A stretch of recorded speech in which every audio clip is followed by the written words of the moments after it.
5 seconds. Start. At the present moment, it is clear that not only have we in India no national independence, but we are hedged in and obstructed by numerous restrictions, limitations, safeguards, and reservations which block the path to planning and progress. Our plan for national development must therefore be drawn up for a free and independent India. Thanks to the sacrifices made by millions of our countrymen and countrywomen under the leadership of the father of the nation, Mahatma Gandhi, we have today secured complete sovereign political independence at a time when the nations of the world were engaged in the bitterest struggle using all the weapons of destruction.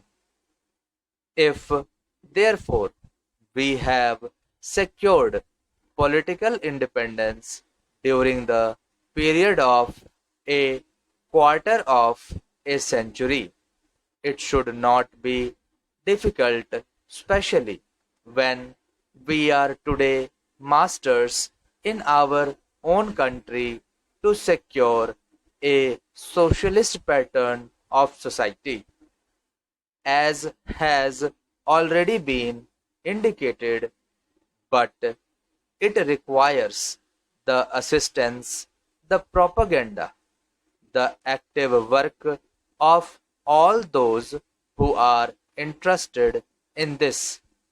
I am sure so long as my honorable friends, the minister, the deputy minister, and the other minister who represent the commerce and industry ministry can give us an assurance that the capitalist pattern would be avoided.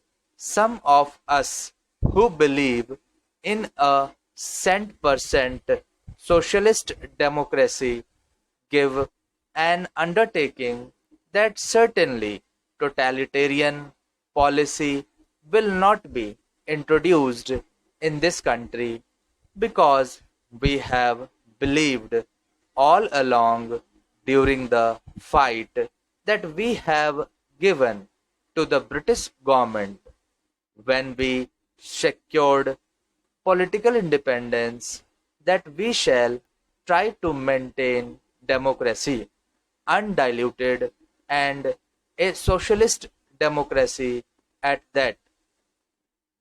I am absolutely certain that in this country of ours, liberty of thought, liberty of speech, and liberty of action will be granted to every citizen to express his views in the manner he pleases.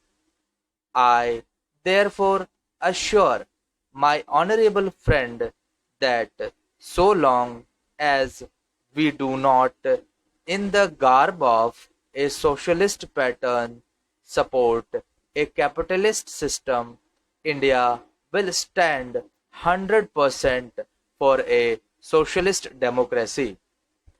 Now, luckily for us, the fundamental rights of the Constitution have declared that a citizen would be assured of many of the social amenities which will give reasonable comfort from the womb to the grave. But mere enunciation, as I have said many times, will not satisfy the common man unless the saying is put into effect. I am absolutely certain therefore, that so long as there is a determination on the part of our countrymen, we will be in a position to secure a socialist pattern of society. It is not even possible to draw up a plan on any other basis. Thank you.